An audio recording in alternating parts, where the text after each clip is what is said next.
하나님 말씀 요한복음 15장 1절에서 8절까지 말씀 교독하겠습니다.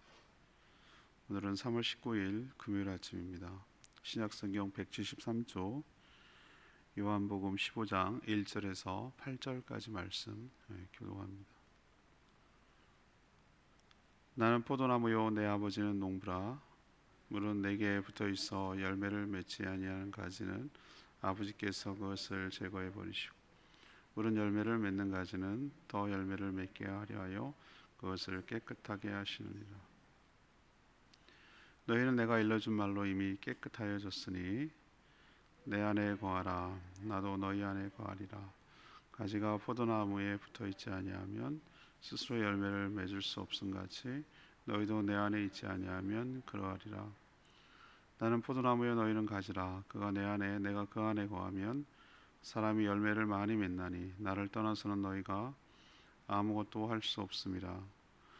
사람이 내 안에 거하지 아니하면 가지처럼 밖에 버려져 마르나니 사람들이 그것을 모아다가 불에 던져 사르느니라. 너희가 내 안에 거하고 내 말이 너희 안에 거하면 무엇이든지 원하는 대로 구하라. 그리하면 이루리라.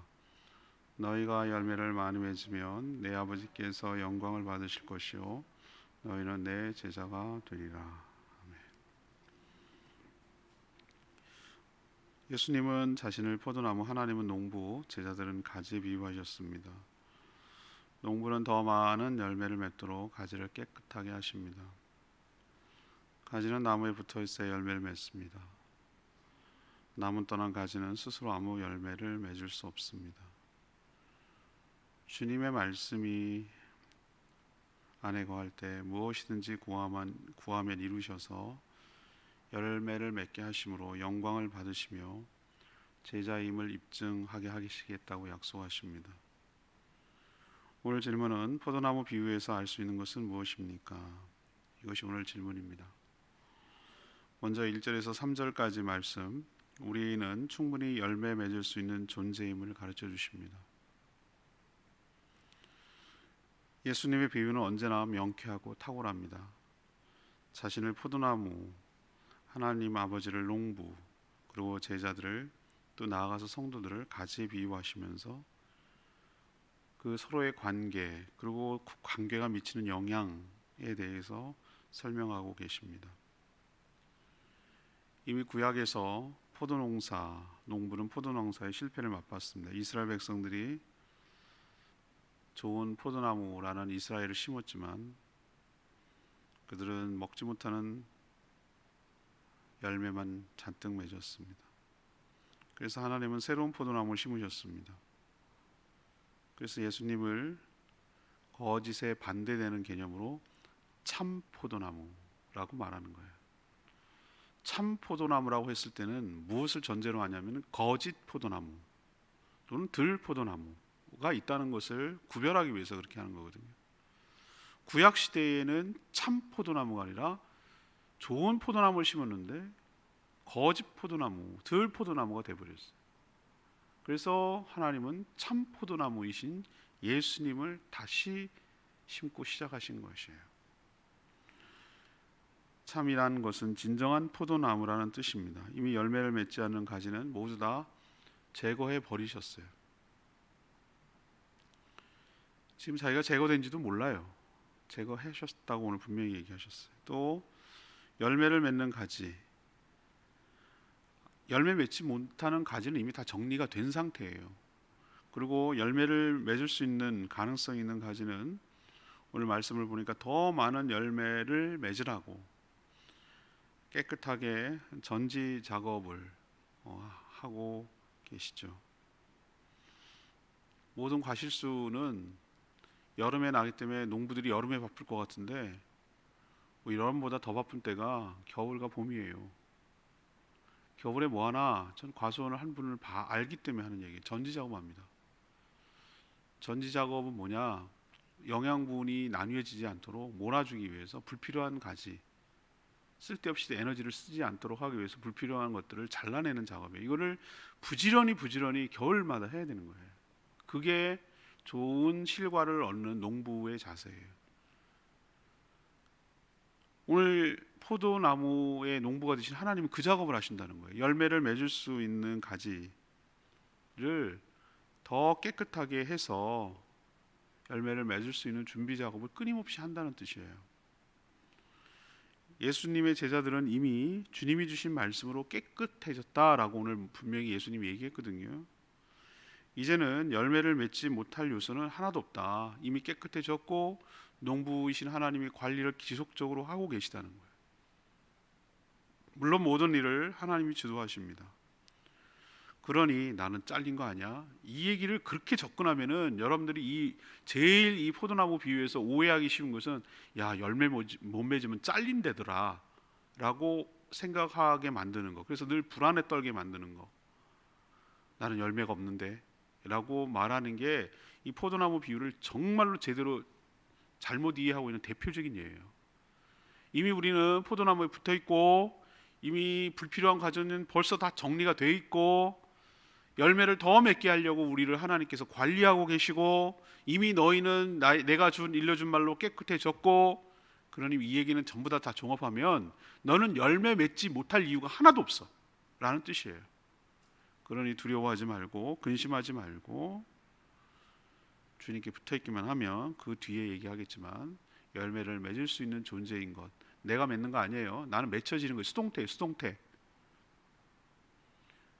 가지가 나는 열매를 크게 맺어야지 그런다고 맺어지는 거 아니에요. 열매를 맺고 열매의 크기 어디서 맺힐지 결정하는 것은 나무지 농부고 관리고 들어가는 것이지 가지가 스스로 결정하는 거 아니에요. 우리는 내가 열매를 맺는 것처럼 착각하는데 그게 아니에요. 나는 열매를 맺히는 것뿐이에요. 주님이 맺도록, 하나님이 맺도록 우리를 관리하시고 인도하시고 맺을 수밖에 없도록 우리에게 은혜를 부어주시고 공급하여 주실 줄로 믿습니다. 두 번째 얘기는 4절에서 5절까지 말씀. 가지는 나무 안에 있어야 열매를 맺는다는 것을 우리에게 가르쳐 줍니다.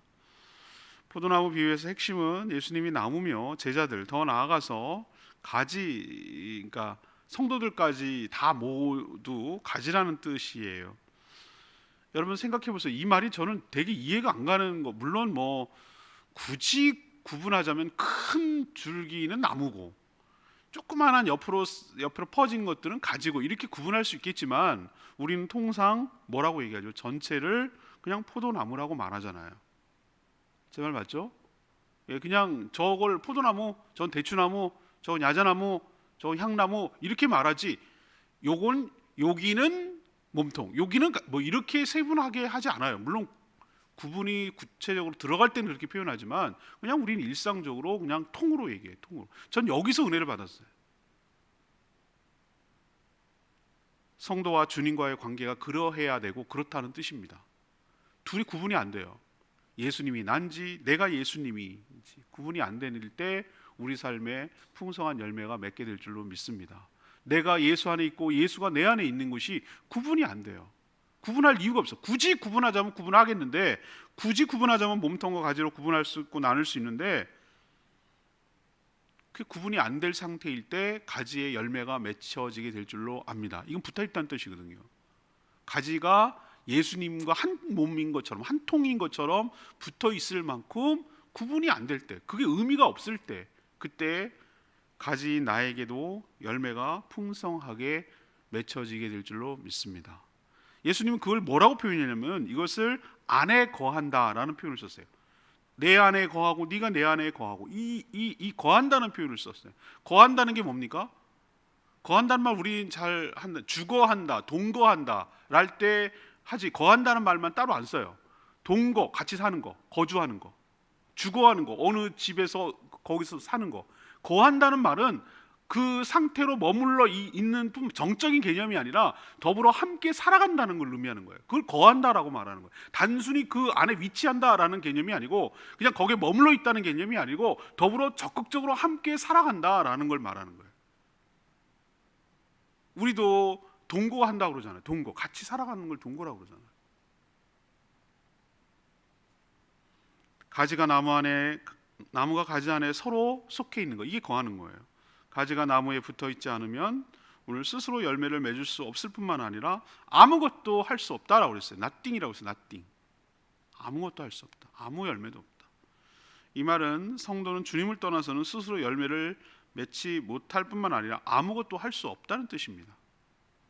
뭐 할 수 있을 것 같죠? 우리가 주님 없어도. 성도는 아무것도 할 수 없다. 나무를 떠난 가지는 아무것도 할 수 없다. 그건 아무런 가치와 존재 의미가 없다 그 뜻이에요. 성도의 열매는 주님과의 관계에서 나온 결과물이지 가지가 할 것은 아무것도 없어요.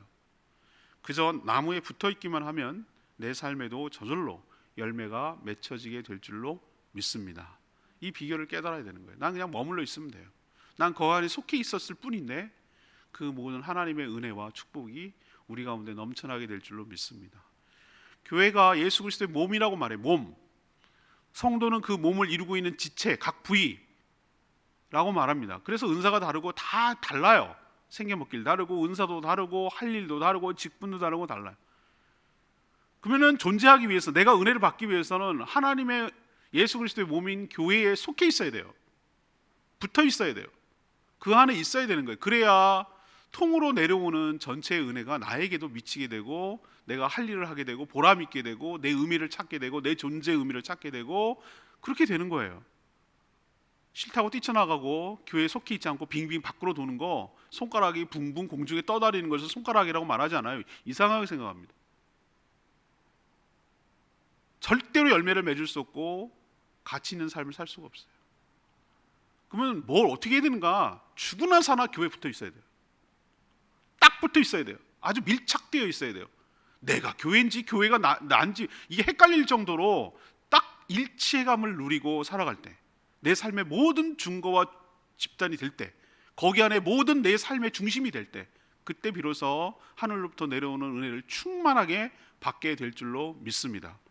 그거를 사람들이 모른단 말이에요. 깨닫지 못하고. 그러면서 나를 늘 박복하다, 복이 없다, 나는 왜 이렇게, 나는 하나님 있는지 없는지 모르겠다, 나는 왜 이렇게 안 변하냐, 나는 이렇게 왜 행복하지 않냐, 이렇게 말하는 사람은 진짜 어리석기 짝이 없는 거예요. 오늘 예수님이 얘기하고 싶은 건 딱 그거예요. 붙어 있으라고. 붙어 있는 정도가 아니라 그냥 본드 칠해가지고 가까스로 붙어 있는 게 아니라 얘가 가진지 남은지 어디까지가 가지고 남은지 헷갈릴 정도로 딱 한 몸이 되는 거야. 일체가 되는 거야. 일체. 속해 있는 거예요. 그게 동거하는 거예요. 그런 주님과 일체감을 누릴 때, 서로 속해 있을 때, 그때 내 삶에도 풍성한 열매가 맺어지게 될 줄로 믿습니다. 세 번째는 6절에서 8절 말씀. 주님 안에 거할 때 구하면 들어주시는 은혜가 있습니다. 주님과 관계가 없는 성도, 곧 죽은 가지는 무늬만 성도일 뿐 이미 죽은 존재예요. 지인작에 다 밖에 버려져서 모아다가 불에 다 태워질 뿐입니다. 지옥 형벌을 상징하는 거예요.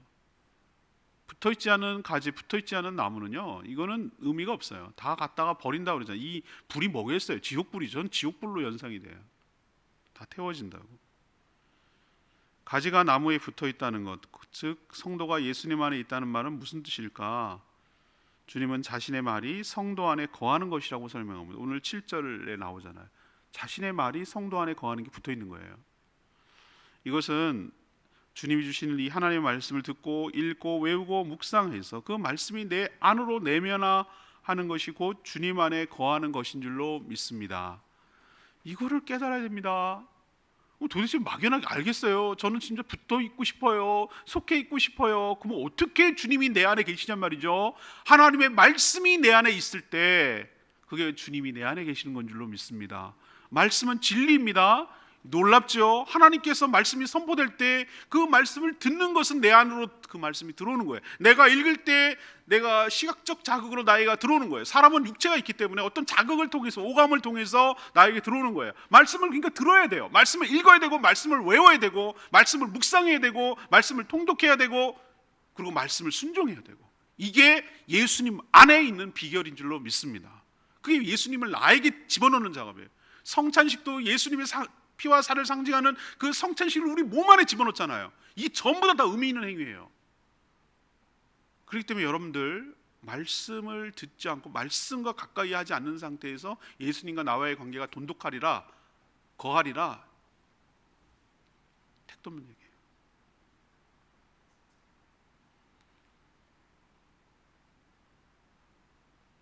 그러면 말씀이 내 안에 계셔서 예수님이 내 안에 계시다라는 가시적 증거가 뭡니까? 그것이 바로 오늘 예수님이 얘기했어요. 무엇이든지 원하는 대로 구할 때 이루어 주신다는 거예요. 이것이 바로 그가 예수 안에 거하고 있다는 증거이고 열매이기도 해요. 서로에게 속해서 관계를 맺고 있을 때 기도하면 기도 응답의 형태로 열매가 맺힌다는 거예요. 이게 바로 내 안에 예수님이 계시다는 증거입니다. 농부는 바로 그런 열매를 기대합니다. 기대에 부응하는 나무와 가지를 통해 농부는 보람을 느낍니다. 열매를 많이 맺을 때, 다시 말해서 우리가 말씀이 내면에 대해서 우리가 기도하고 기도 응답이 많을 때 하나님은 그것을 통해서 영광 받으시고, 영광이라는 건 하나님께 모든 칭송이 돌아가는 거예요. 하나님의 존재가 더 드러나고 부각되고 높여지는 거예요. 그리고 오늘 예수님 말씀대로 성도는 진짜 제자, 다시 말해서 이 사람이 예수님을 진짜 믿는 성도라는 것이 증명이 되는 것입니다. 그래서 말씀과 기도는 따로 가는 게 아니에요. 같이 가는 거예요. 그걸 나에게 말씀이 내면에 드는 게 먼저, 그 내면에 됐던 것 상태에서 구할 때 기도 응답이 오는 형태, 이게 열매예요. 그게 열매라고. 여러분 자꾸 열매를 뭐라고 생각하시는지 모르겠어요. 열매는 두 가지 형태로 나타나요. 기도와 기도 응답의 형태. 그리고 내가 바뀌어요. 내 열매가 실해진단 말이에요.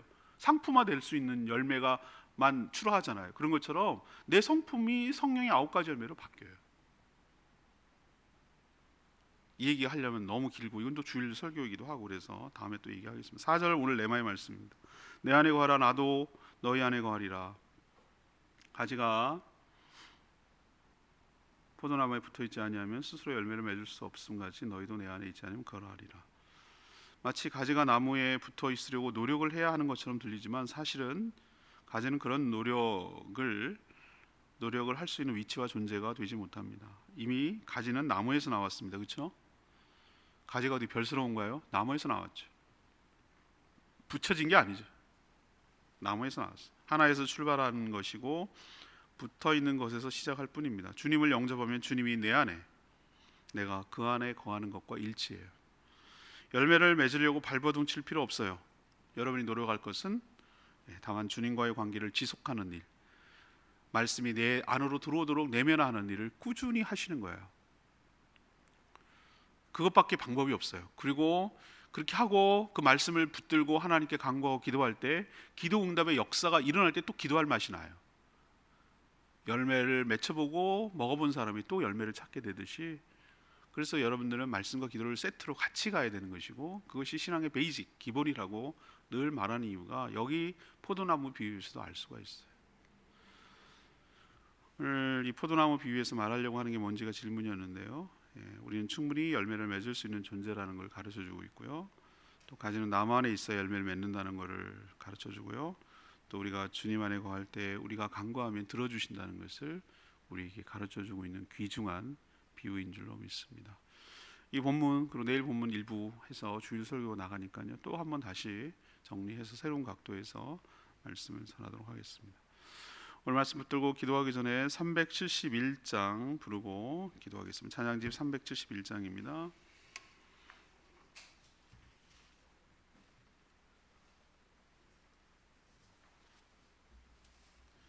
찬양집 371장. 나의 안에 거하라 나는 내 하나님이니.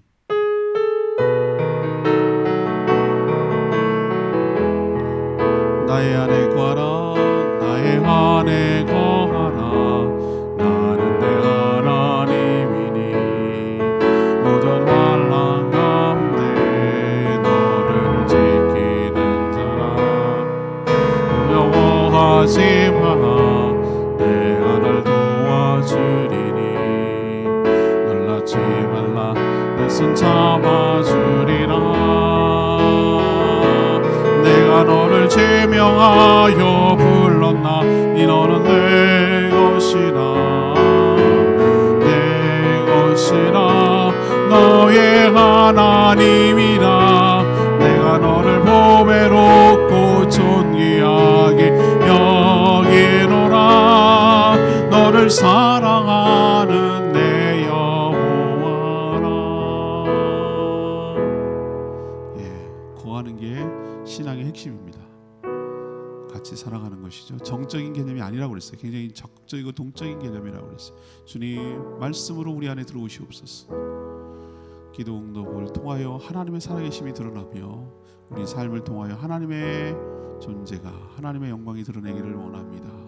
저에게 말씀과 기도로 우리 안에 거하여 주시옵소서. 주여 외치며 기도합니다. 주여 하나님 나의 안에 거하라. 나는 내 하나님이니 모든 환난 가운데 너를 지키는 자라. 두려워하지 마라. 내가 널 도와주리니 놀라지 말라. 내 손 잡아주리라. 내가 너를 지명하여 불렀나니 너는 내 것이라. 내 것이라. 너의 하나님이라. 내가 너를 고배롭고 존귀하게 여기노라. 너를 사랑하는 내 여호와라. 하나님, 예수님의 탁월한 포도나무 비유를 통해 우리가 어떤 존재인지, 우리가 어디에 신경을 쓰며 살아야 하는지 가르쳐 주셔서 감사합니다. 주님 없이 아무 일도 스스로 할 수 없고 아무것도 아닌 존재임을 잘 압니다.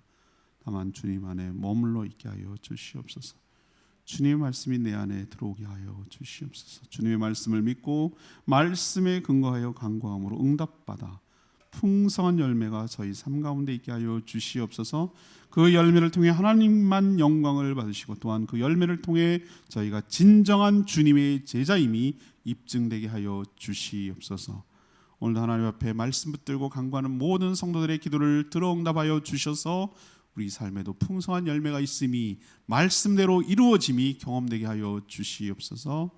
연약한 성도들 붙들어 주시고 강건케 하여 주시며 몸된 교회를 세워가며 섬기는 모든 손길들을 복되게 하시며 특별히 코로나로 인해서 힘들어하는 모든 사람들 주님께서 위로하여 주시고 안전하게 지켜보호하여 주시고 힘써 싸워 이겨낼 수 있도록 은혜 베풀어 주시고 또 주님의 복음이 증거되고 전파되는데 어려움이 되지 않도록 하나님께서 복내려 주시옵소서. 오늘도 주님 함께 동행하며 은혜를 베풀어 주실 줄 믿고 예수 그리스도의 이름으로 축복하며 기도합니다. 아멘. 오늘 하루도 주님의 은혜 가운데 살아가는 복된 하루 되기를 축복합니다. 충분히 기도하고 하루 시작하겠습니다.